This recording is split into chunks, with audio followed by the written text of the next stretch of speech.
একটা ভেক্টর এ ভেক্টর, এ একটা vector B vector, এ একটা ভেক্টর সি ভেক্টর, এ একটা ভেক্টর ডি ভেক্টর, তাহলে একটা দুইটা তিনটা চারটা আরেকটা ভেক্টর দিলাম ই ভেক্টর। তাহলে এইবার কিন্তু আর ত্রিভুজ নাই। এখানে কি ত্রিভুজ আছে? এখানে কয়টা বাহু আছে? একটা দুইটা তিনটা চারটা পাঁচটা। তো এই পাঁচটা বাহুর যোগ আমরা কেমনে করব?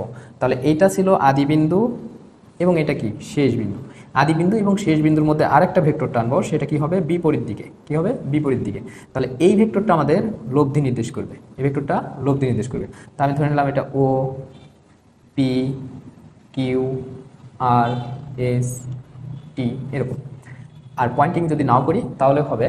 এখন এটাকে আমরা কিভাবে যোগ বিয়োগ করব? তো এটার যে কাজ হবে যে একটা বাহু দুইটা বাহু সবগুলো বাহু দেখো একই ক্রমেই কিন্তু গেছে, এই ক্ষেত্রে একই ক্রমে গেছে, কিন্তু এইটা কি গেছে? বিপরীত ক্রমে। তাহলে এই লব্ধিটা হবে R equal A plus B plus C plus D plus ই।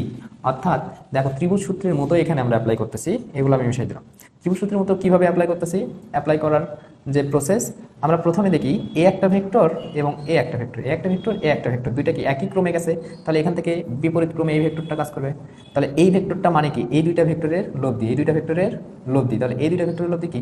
দুইটা একই ক্রমে, তাহলে এখানে একটা ত্রিভুজ হয়ে গেছে। তাহলে এটা হবে কি? এ প্লাস বি, এই যে এ প্লাস বি। এখন তাহলে এটা কিন্তু চলে গেল, এটা আর থাকলো না।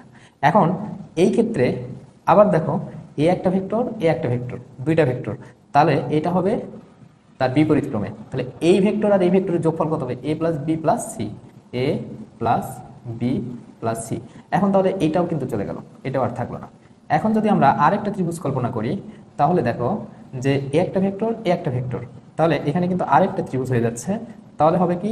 এই ভেক্টর যোগ এই ভেক্টর, অর্থাৎ A plus B plus C plus D, অর্থাৎ এটা হবে A plus B plus C plus D. এখন এই ত্রিভুজও কিন্তু আর থাকতেছে না। তাহলে এই ত্রিভুজও যদি চলে যায় তাহলে আমাদের লাস্ট একটা ত্রিভুজ থাকতেছে, এইটা হচ্ছে A plus B plus C plus D. তাহলে এই যে আর, এই আর ইকুয়াল হবে A plus B plus C plus D. এই হচ্ছে লব্ধি ভেক্টর।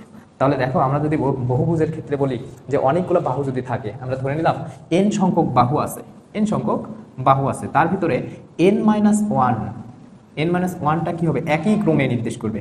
এবং আর অপোজিট আরেকটা যে থাকবে সেটা কি হবে? বিপরীত দিক থেকে মান, লব্ধির মান নির্ণয় করবে। তাহলে আমি ধরে নিলাম যে 10টা বাহু নিলাম, তাহলে 9টা বাহু কি করবে? একই ক্রমে, আর একটা বাহু বিপরীত ক্রমে। ধরো 10টা বাহু 1 2 3 4 5 6 7 8। আচ্ছা আমি এটা মিশাই দেব।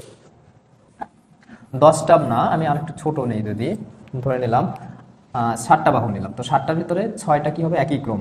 তাহলে 1টা 2টা 3টা 4টা 5টা 6টা। তাহলে একটা বাহু, দুইটা বাহু, তিনটা বাহু, চারটা বাহু, পাঁচটা বাহু, ছয়টা বাহু, 6টা বাহু একই ক্রমে। এবং 7 নম্বর বাহুটা তার কি করবে?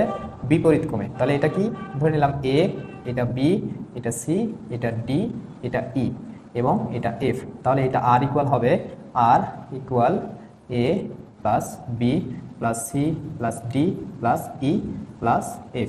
এই হচ্ছে আমাদের বহুভুজ সূত্রের সাহায্যে লব্ধি নির্ণয়। এভাবেও লব্ধি নির্ণয় করতে পারি। কিন্তু এখন যদি এই বহুভুজটা এইভাবে না দিয়ে অনেকগুলা দেয় ও একই পয়েন্টে, তাহলে কি করবো আমরা? এইবার আমাদেরকে একটা পয়েন্ট দিল, এই পয়েন্টে ধরে নিলাম এ একটা ভেক্টর, এ একটা ভেক্টর, এ একটা ভেক্টর এবং এ একটা ভেক্টর। তাহলে এই যে দেখো এখন কিন্তু দিক আর একই ক্রমে হচ্ছে না, কিন্তু এখানে আছে কয়টা ভেক্টর? 4টা ভেক্টর। তো এটা ধরলাম এ ভেক্টর, এটা বি ভেক্টর, এটা সি ভেক্টর, এটা ডি ভেক্টর। আমরা এদেরকে কেমনে লব্ধি নির্দেশ করবো বা লব্ধি নির্ণয় করবো? তা লব্ধি নির্ণয় করার জন্য আমরা এই ভেক্টরটাকে এইভাবে এখানে স্থানান্তর করলাম। এটা কি ভেক্টর ছিল? B vector. এরপরে এর সঙ্গে যে এইটা ভেক্টর আছে, এই ভেক্টরকে উঠাই নিয়ে আসে এখানে বসাই দিলাম।